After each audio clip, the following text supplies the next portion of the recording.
الرحیم افلا يرون الا يرجع الیہم قولا ولا يملك لهم ضرا ولا نفعا صدق اللہ العظیم۔ کیا یہ لوگ دیکھتے نہیں ہیں کہ وہ ان کو کوئی جواب نہیں دیتا اور وہ ان کو کسی قسم کے نفع یا نقصان دینے کا مالک بھی نہیں ہے۔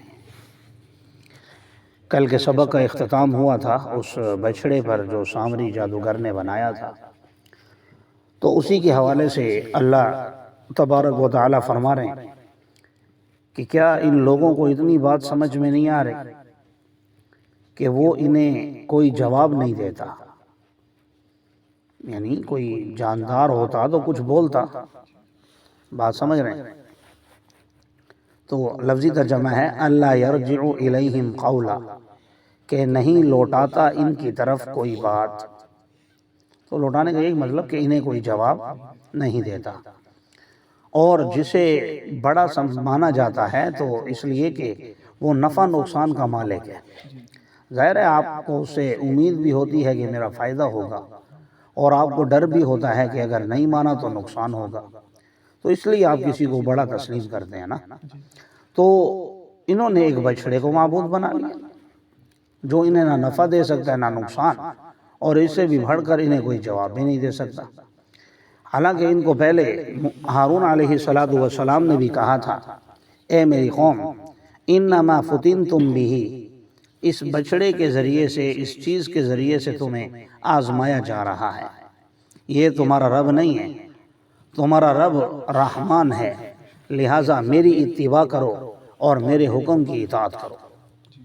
کیونکہ موسیٰ علیہ السلام اپنے پیچھے مجھے تمہارا مقتدا اور رہبر بنا کر گئے ہیں، میں ان کا نائب ہوں، لہٰذا تمہیں میرے کہنے کے مطابق چلنا چاہیے اور اس کے مطابق بات ماننی چاہیے۔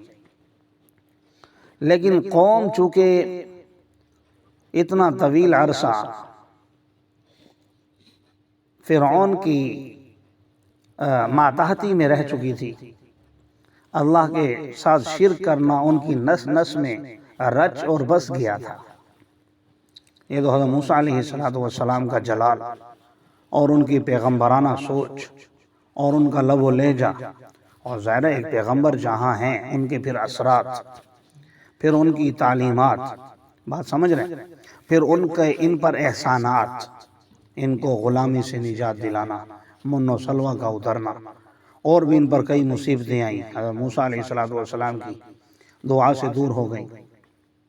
تو یہ سب چیزیں اس لیے یہ حضرت موسیٰ علیہ السلام کو اپنا بڑا مانے بیٹھے تھے، اور ان سوچوں کی وجہ سے بچڑے کی عبادت بھی کر بیٹھے۔ تو انہوں نے ہارون علیہ السلام کو جواب دیا، لن نبرح علیہ عاکفین، ہم تو اسی پر جمے رہیں گے، علیہ عاکفین، اسی پر جمے رہیں گے۔ لن نبرح کا مطلب ہرگز جدا نہیں ہوں گے، ہرگز جدا نہیں ہوں گے۔ کب؟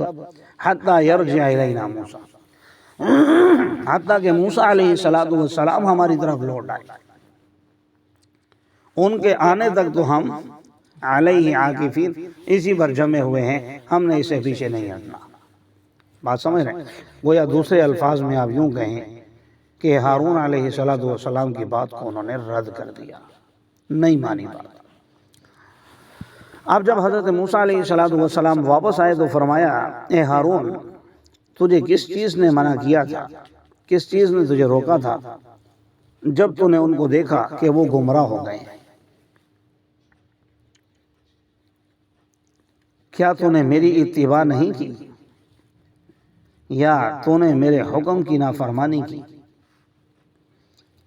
مقصد یہ تھا کہنے کا کہ اگر قوم گمراہ ہو گئی تھی، اور ٹھیک ہے بقول آپ کے سمجھانے کے باوجود بھی آپ کی بات نہیں مان رہی تھی، تو آپ ان کو چھوڑ کر میرے پاس آ جاتے، ان سے الگ ہو جاتے، ان سے الگ ہو جاتے، تو اب میرے آنے پر جو کچھ انہوں نے کیا ہے کم از کم اس میں آپ شریک تو نہ ہوتے۔ اب تو میں یہی سمجھ رہا ہوں کہ آپ نے ان کو نہیں روکا یا جو آپ کا فرض منصبی تھا بظاہر یہی لگتا ہے کہ آپ نے اس میں کمی کی ہے، وگرنہ یہ لوگ ایسے کیوں کر بیٹھے، اور اگر وہ کر بھی بیٹھے تھے تو آپ کم از کم ان سے الگ ہو جاتے۔ اس سے ہمیں یہ نصیحت حاصل ہوئی کہ اگر کوئی ہمارے دوست احباب جن کے ساتھ بھی ہم رہتے ہیں یا اٹھتے بیٹھتے ہیں، اگر وہ کسی جرم کا ارتکاب کر رہے ہوں کسی مجلس میں، تو ہمیں ان سے علیحدگی اختیار کر لینی چاہیے تاکہ ان کے اس فعل میں ہم شریک نہ ہوں، ان کی اس بات میں ہم شریک نہ ہوں اور اپنی برات کا اعلان کر دیں۔ تو حضرت موسیٰ علیہ السلام نے ان سے یہ بات پوچھی کہ بھئی آپ الگ کیوں نہیں ہوئے؟ تو حضرت موسیٰ علیہ السلام کو بھائی نے جواب دیا، یبن امّا، اے میرے ماں جائے، مقصد یہ کہ میرے بھائی، اے میرے ماں جائے، لا تأخذ بلحیتی ولا برأسی، نہ پکڑ میری داڑھی کو اور میرے سر کو۔ یہ الفاظ اس بات پر دلالت کر رہے ہیں بظاہر کہ حضرت ہارون علیہ السلام کو انہوں نے یعنی غضب میں، غصے میں داڑھی اور سر کے بالوں سے گویا شاید پکڑا ہوا تھا، شاید کیا یقیناً جو قرآن کے الفاظ بتا رہے ہیں، وَلَا تَأْخُذْ بِلِحْيَتِي وَلَا بِرَأْسِي۔ تو اچھا، یہاں میں غلط فہمی کا ازالہ کرتا چلوں جو دوسری کتب کے اندر ملتی ہے، کیونکہ دوسری کتابیں تو تحریف شدہ ہیں، تورات بھی انجیل بھی، تو اس میں لکھا ہوا ہے آسمانی کتابوں میں جو ان کے پاس ہے کہ بھئی نعوذ باللہ من ذالک، ہارون علیہ السلام بھی اس بچڑے کی عبادت کرنے لگ گئے تھے، نعوذ باللہ، نقل کفر نباشد۔ یہ بات میں اس لیے عرض کر رہا ہوں کہ ایک پیغمبر جو ہے وہ عام گناہوں سے جب معصوم ہوتا ہے تو وہ شرک کا ارتکاب کیسے کر سکتا؟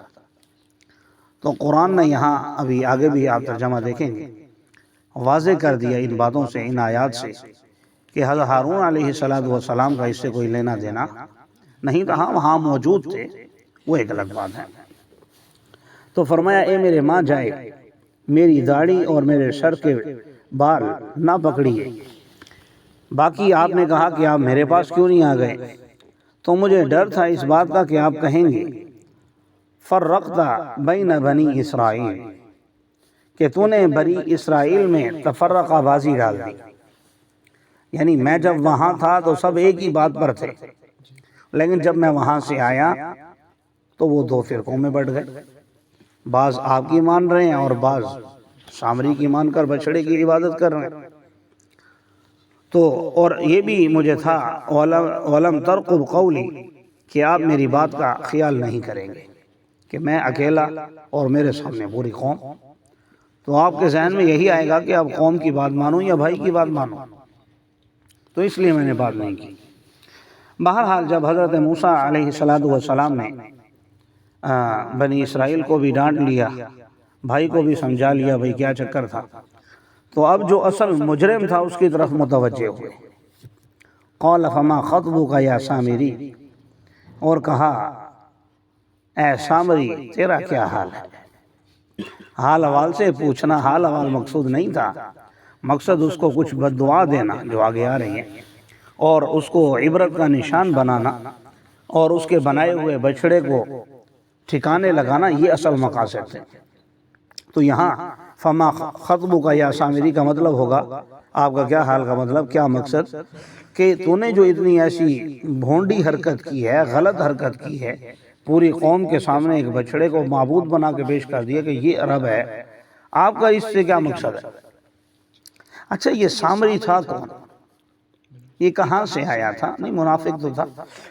تو بعض حضرات نے کہا ہے کہ یہ بنی اسرائیل میں سے تھا ہی نہیں، یہ قبطی تھا، یعنی فرعون کی قوم میں سے تھا۔ حضرت موسیٰ علیہ السلام پر ظاہری طور پر ایمان لایا تھا، دل سے ایمان نہیں لایا تھا تاکہ اس میں غرق ہونے سے یہ بچ جائے، اور چونکہ ظاہری طور پر ایمان لایا تھا تو ظاہری طور پر کلمہ بھی انسان کو نفع تو دیتا ہے، تو اس نے یہ نفع دیا کہ اسے وہاں سے بچا لیا۔ اور بعض نے یہ بھی کہا ہے کہ نہیں، یہ بنی اسرائیل میں سے ہی تھا، اور جب یہ پیدا ہوا تو جیسے سب بچوں کو قتل کر رہے تھے تو اس کی ماں کو بھی یہ ڈر ہوا کہ بھئی اسے قتل کر دیں گے، تو وہ اسے کسی پہاڑ میں چھوڑ آئی جا کر۔ وہاں اللہ کے حکم سے حضرت جبرائیل علیہ السلام تشریف لاتے تھے۔ روایات میں الفاظ بھی موجود ہیں کہ ایک انگلی پر شہد اور دودھ وغیرہ کا اس طرح انتظام کر کے تو آ کر اسے خوراک دیا کرتے تھے۔ اس طرح کر کے اس کی پرورش ہوئی۔ اگر ان روایات کو صحیح مان لیا جائے، جیسا کہ اکثر علماء نے ذکر کی، تو پھر انسان سوچے اس بات کو کہ جس کی پرورش فرعون کے گھر میں ہوئی، اسے اللہ تعالیٰ نے وقت کا پیغمبر بنایا، اور جس کی پرورش فرشتوں نے آ کر کی، پرورش سے مراد کھانے پینے کا انتظام۔ آج کل یہ بات میں اس لیے بھی عرض کر رہا ہوں کہ جب بھی اولاد خراب نکلے تو لوگ ماں باپ کے کھاتے میں ڈال دیتے ہیں۔ یقیناً اس میں کوئی شک و شبہ نہیں کہ اولاد کی تربیت میں ماں باپ کا بڑا عمل دخل ہوتا ہے، لیکن اس کے باوجود بھی اگر تربیت کے باوجود اولاد خراب ہو جائے تو ایسا بھی ممکن ہے۔ یہ کوئی ناممکنات میں سے نہیں ہے۔ یقیناً پیغمبروں کی جو پرورش تھی اس میں تو کوئی کمی نہیں تھی، لیکن حضرت نوح علیہ السلام کا بیٹا جو ہے وہ کافر ہو کر مرا، نہیں آیا، غرق ہوا سمجھ اس میں طوفان میں۔ تو بہرحال اس کے بارے میں آتا ہے کہ یہ اس طرح کر کے اس کی پرورش ہوئی، تو یہ وہ آدمی تھا۔ یہی وجہ ہے کہ آگے ابھی آپ پڑھیں گے اگلی آیت میں کہ حضرت جبرائیل علیہ السلام جب بحر قلزم سے یہ نکل رہے تھے تو اس ٹائم اس نے حضرت جبرائیل علیہ السلام کو دیکھا کہ وہ گھوڑوں کی ان کی جہاں ٹاپیں لگتی تھی پاؤں، تو وہ جگہ سرسبز ہو جاتی تھی۔ اس نے وہاں سے مٹھی بھر مٹی لے لی، وہاں سے۔ اب یہاں پر پھر مفسرین نے سوال اٹھایا کہ اسے کیسے پتا کہ یہ جبرائیل؟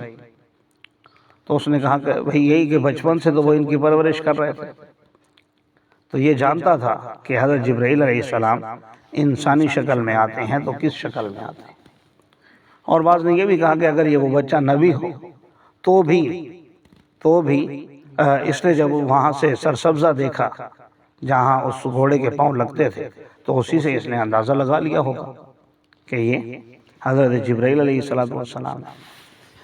بہرحال حضرت قصہ مختصر یہ کہ موسیٰ علیہ السلام نے اس سے پوچھا، قال فما خطبک یا سامری، کہ آپ کا کیا مقصد تھا؟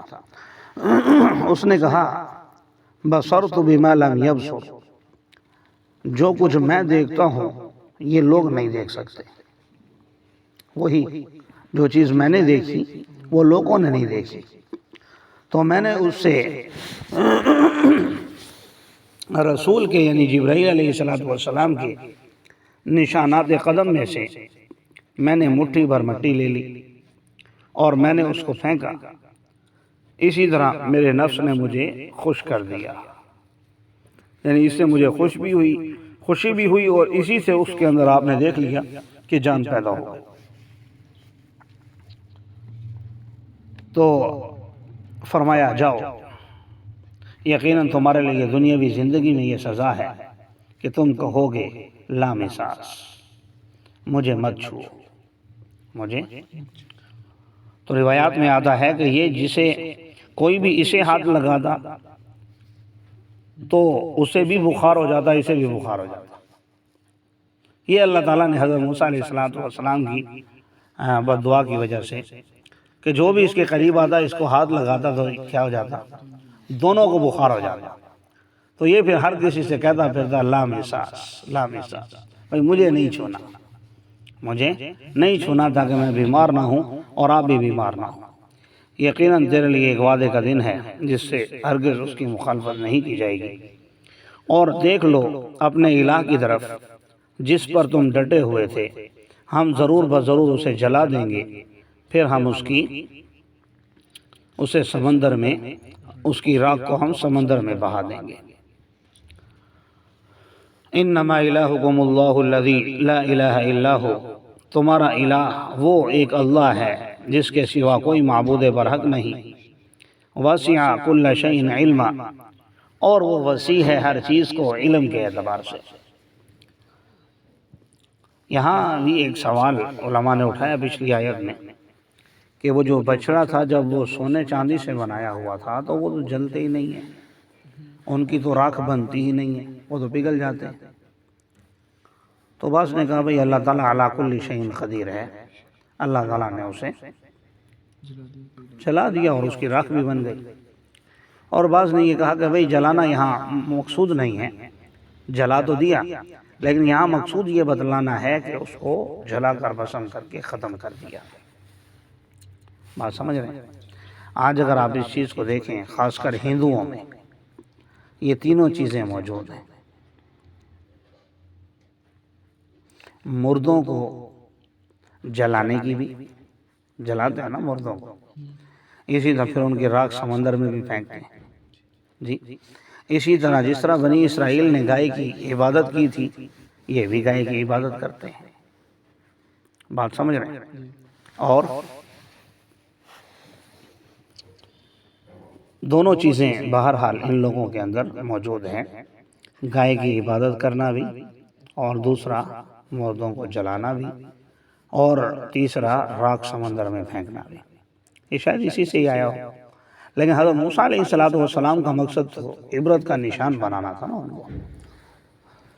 اللہ تعالی ہمیں سمجھنے کی توفیق عطا فرمائے۔